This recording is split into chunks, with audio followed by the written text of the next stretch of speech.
Hello, Carl. Here's Jenny. I'm doing a survey about cultural facts on social spaces. So I want to interview you. How long have you been in America? Well, I've been in the States for about 4 years. Um, and do you feel any difference between the atmosphere in China and America? Maybe from like communication mode or shopping mode or travel mode, any aspects? Well, well, coming from a drastically different background and environment, I definitely feel a cultural shock, as in, like how different, like how the atmosphere is in China and is in the States. Like for example, back in like Zhejiang province or Shanghai province in China, I think um, like um, people emphasize team over individuals, I think.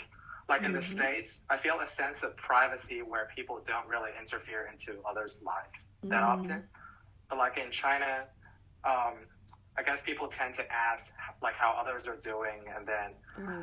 you know kind of always like reaching out to others' things and then like offering help. And then Uh-huh. in terms of like travel modes in China, um, although private cars is definitely the first option for most families. I think there are like many other modes of transportation in big cities. Like, let's say in Shanghai, there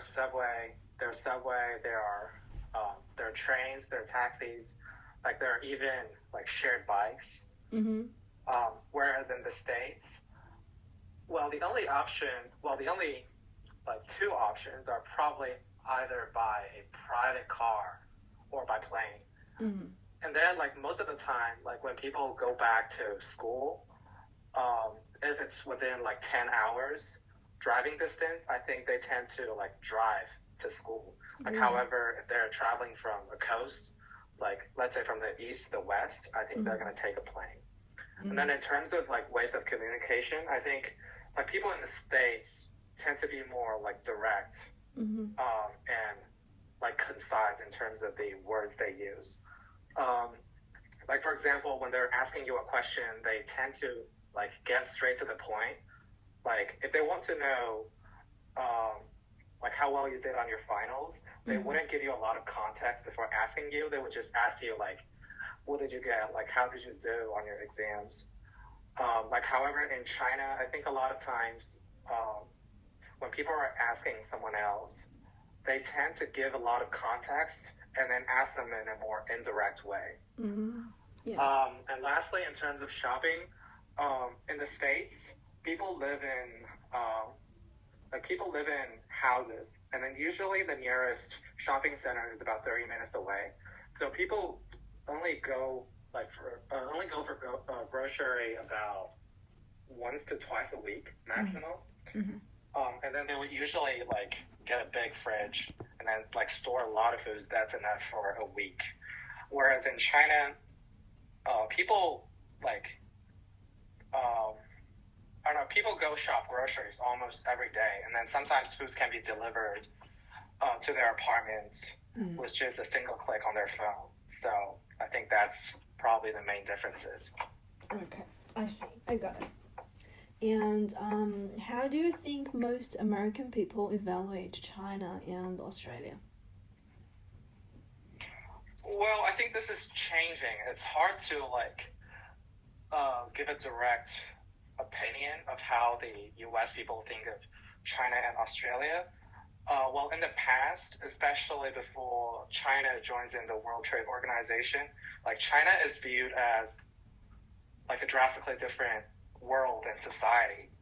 Like U.S. tend to have a um, similar ways of thinking and like a similar, how do I say it? Like a similar like system Mm-hmm. and how the society operates. Like for example, like the states and Australia are well, are like both known as the like Western countries, but of course with a like Western countries Yeah. where like their governments are like selected by the people, and then the government changes like every few years. In the States, it's every 4 years. I wasn't sure what that is for Australia, but the government definitely changes over time. Whereas in China, it's more of a like a centered government, and then it's more stable in a way, I guess. Like it doesn't change all that often. And then a lot of a lot of people in the States think China as a like now especially as a competitor, especially in terms of like trades. Um, like just 2 years ago, the previous president Donald Trump claimed that the States is gonna declare a trade war towards China. Yeah. So I think yeah, we're definitely in a situation where the States is competing with China, like in terms of culture, in terms of like goods and products, and then like in terms of many aspects. Whereas Australia is more of a like to the States, the people in the States is more of a partner, like than an enemy. You know? Yeah, fair enough. And how do you evaluate the relationship between China and America and Australia by yourself? I mean, You mean like China and U.S.? Yeah. How do you judge the relationship? Yeah.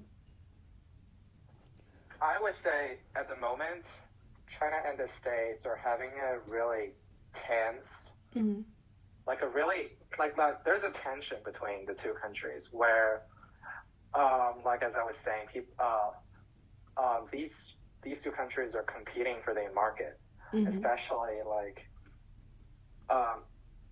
in agriculture and technology, and then other products. So I think like ever since 2015, the relation is definitely going down between China and the States, and it definitely seems like after the Soviet Union, probably China is the like next the next imaginative enemy up for the States, where like they have to compete and win their like global probably like status. Whereas with UK and Australia, like they're more dependent. I would say they're more dependent on the World Trade Organization, where like they are like they control the financial and like resources, especially like Australia control the resources, and then the UK is the like center of is the financial center of Europe and the world. So I think like they're having more of a cooperation and like they're partners in terms of trades.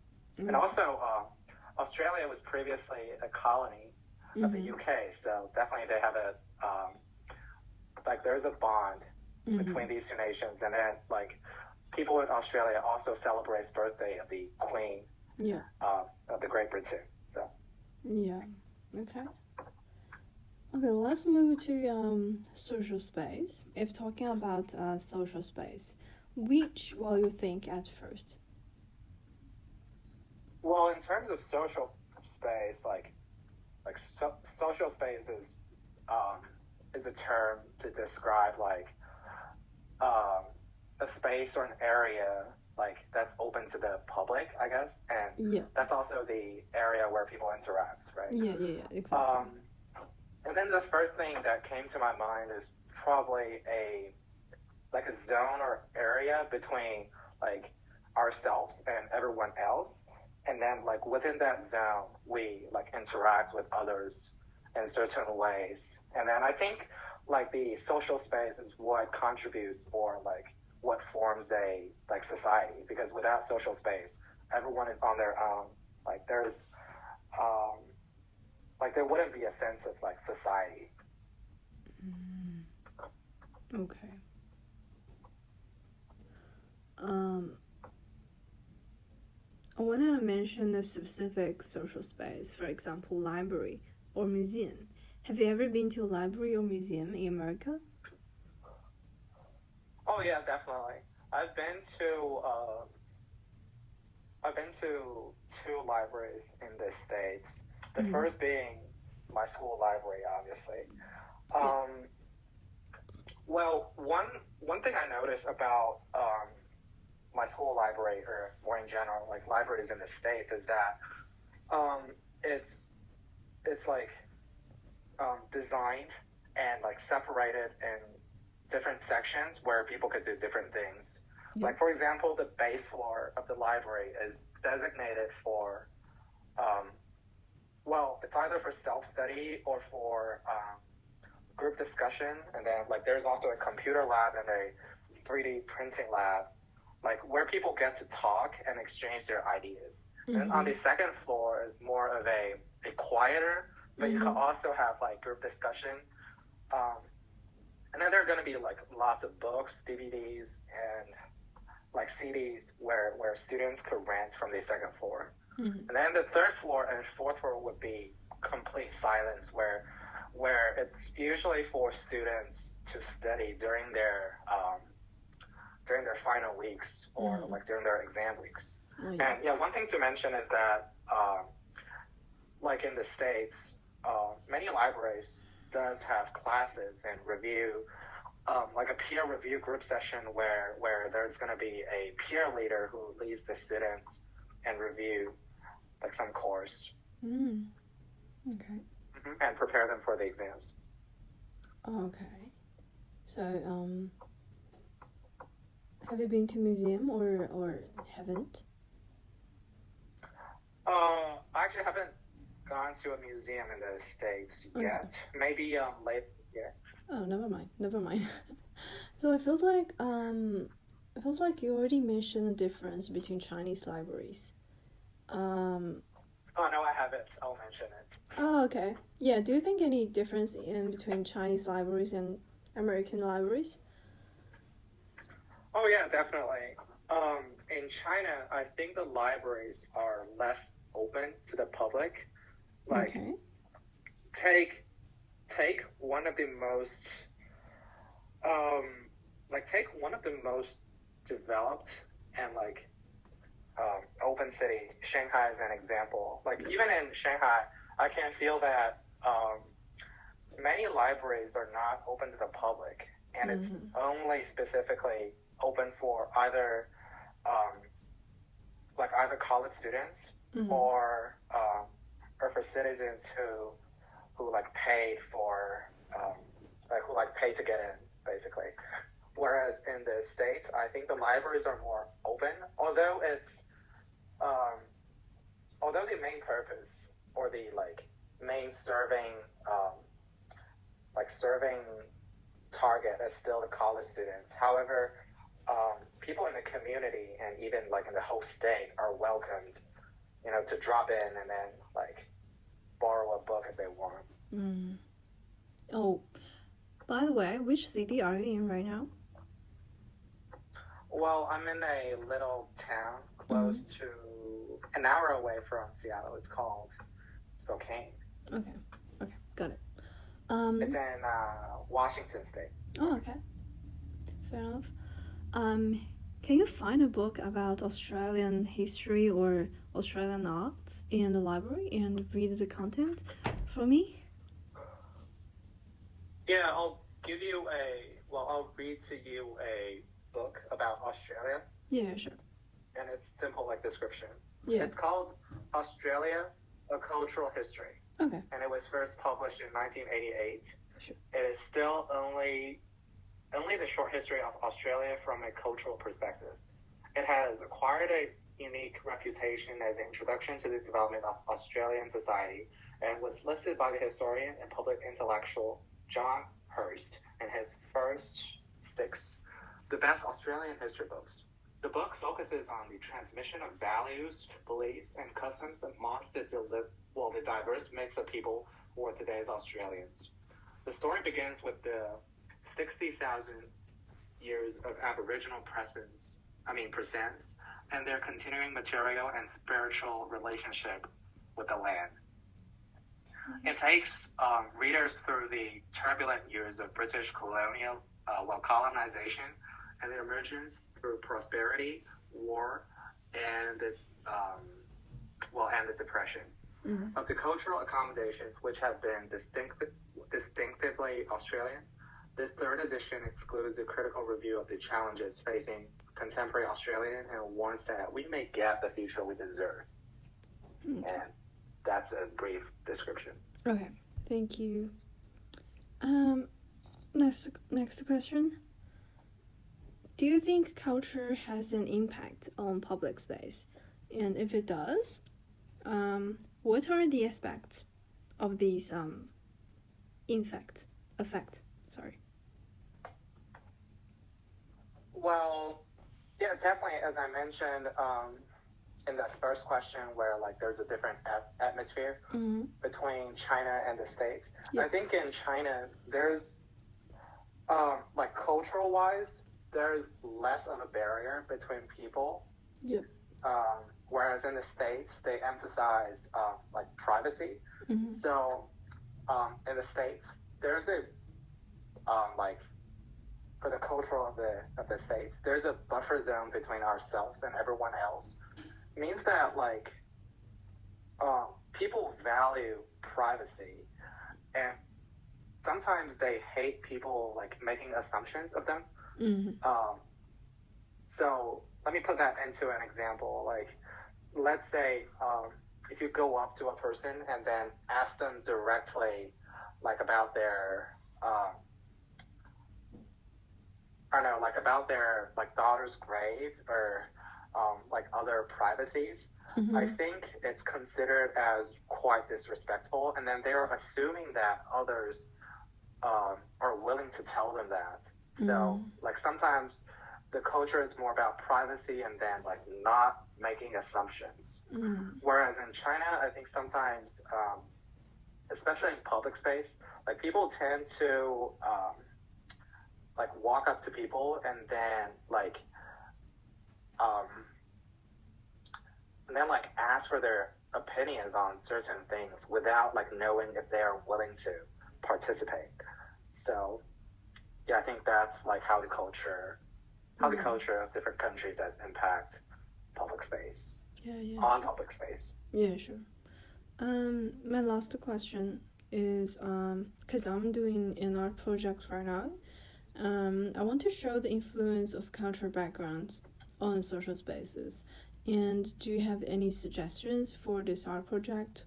Or let's say, if letting you to do such an art program, how will you present this idea? Well, art is a big part of our culture. Yeah, like, definitely. It both like illuminates the inner life, and then it boosts creativity and imagination of people. Yeah. At the same time, it's also valuable because it can potentially like shape our thoughts and then influence our culture, politics, and even economy. So in terms of like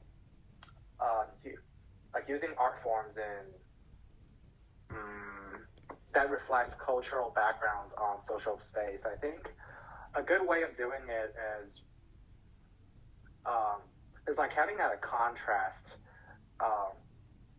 between like culture of our country and then culture of like other countries, where like citizens get to see not only get to see the transformation of like culture within the country, like how it evolves and changes from the past to the present, and how it adapts to today's society.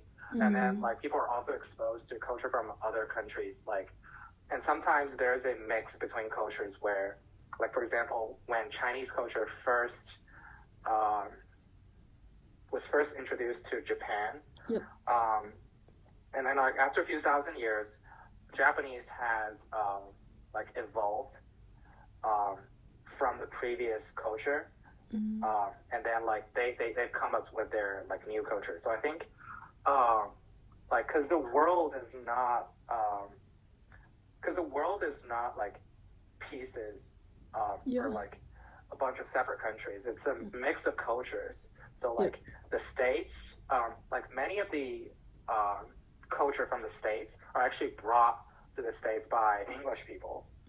So and then like many of the European cultures are influenced by like Roman, and then many of the Eastern cultures are influenced by China. So like however today, like many of the Chinese cultures are also like influenced by other world cultures. So I think in social space, like having art forms or like using art as a media to educate the people, like how the world, like how the world can be seen as a whole, but like also like how like different cultures are uniquely like how each culture are unique, and then like how they mix in and you know like share similar characteristics with other cultures. I think that's it. Good point. Okay. I think that's all I want to ask. Thank you very much. Yeah, really appreciate your time. Oh, no problem. Okay, have a good day. You too. Yeah, see ya.